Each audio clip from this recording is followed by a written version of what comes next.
तवां भी हज कयो जिंदगी में एक दफो फर्ज आ। पान फरमा अली जेको पैसे होंदे माल होंदे हज न कंदो फमन मात यहूदी या नौ नसरानी या यो मुझो उम्मती या त यहूदी थी मरदो या नसरानो थी मरंदो। चवेस हज ते हल चेसे माके माल कोने पर जे चवेस त कंडियारे में बाजार में दुकान तो खपे चे अवल मुझो नालो लिखाए जो हज ते हल पैसो नहीं और जे चवेस त जमीन थी खपई बाईपास ते मां वठंदो मन त ठगो है ना लिखाए थो ना पाण के।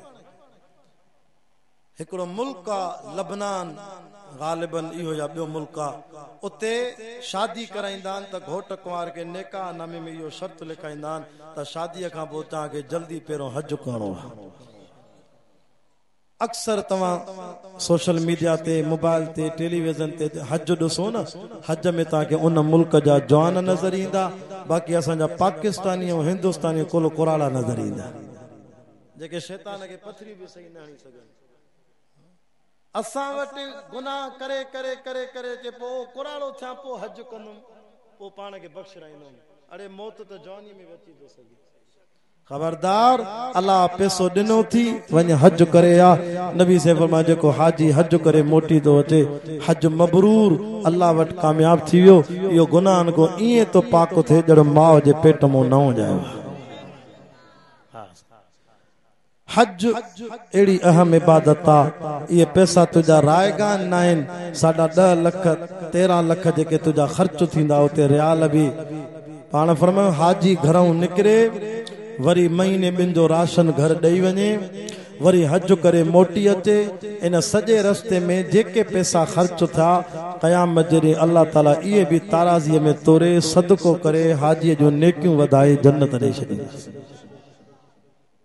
जेकॾहिं कंहिंजी दिलि चवे थी न मां आसूदो थियां नबी से फरमायो पोइ नुस्ख़ो इहो अथसि त हज उमरा घणा करे हज कंदो उमरा कंदो अल्लाह रोज़ीअ में अहिड़ी बरकत ॾींदसि जो खुटंदो न रब अञा वधाईंदसि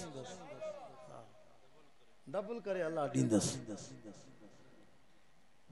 जेकॾहिं तव्हां ग़रीब हो मिस्कीन हो कंडियारे वारो तव्हांखे हज जी ताक़त न आहे न तव्हांजी दिलि चवे थी असां हज कयूं उमरो कयूं त पोइ पंहिंजे घर में पीउ मां ज़िंदा थी उन्हनि जी ख़िदमत कर अबे अम्मा जे चेहरे जो दीदार करो रोज़ घर वेठे हज उमरे जो कबूल पहले जो सवाब ॾेई छॾींदो साईं। वला तकुल लहुमा उफ़्फियूं वला तनहरहुमा पाण फरमायो अबो अम्मा पोड़ा थी वञनि त अबो पीउ जन्नत जो विच थी जे पीउ जी ख़िदमत कंदे त जन्नत जो विच मिलंदई। अम्मा अल जन्नत तहत अक़दामिल उम्मात माउ जे कदमनि में जन्नत थी अम्मा जी जल्दी ख़िदमत कंदे त जन्नत मिलंदई ऐं पीउ मां जे चेहरे जो दीदार कर ख़िदमत कर रोज़ हज उमरे जो सवाब मिलंदई। उफ गार त पंहिंजी जाते दड़को त पंहिंजी जाते पी मां के उफ भी न चइजाए। आखिरी ॻाल्हियूं तवज्जो कयो मुंहिंजो टाइम पूरो थी वियो मां दुआ घुरण वारो आहियां। वला तनहरहुमा अबे अम्मा के झिणक भी न ॾिजाए वकुल लहुमा क़ौलन करीमा पी मां सां ॻाल्हाए त सुहिणो थी ॻाल्हाईंजाए। हाजी तोखे मुबारक हुजे तूं उन घर जी इबादत थो करे जंहिं घर जो ठाहिण वारो मिस्त्री भी अल्लाह जो नबी जय घर जी मजदूरी करण वारो मजदूर भी अल्लाह जो नबी मिस्त्री इब्राहिम अलैहिस्सलाम मजदूर इस्माइल अलैहिस्सलाम घर के जो आ मां खुतबे में पढ़ियो इन अव्वल बैतिन वुज़िया लिन्नास थकजी पिया सुभान अल्लाह डरी विया।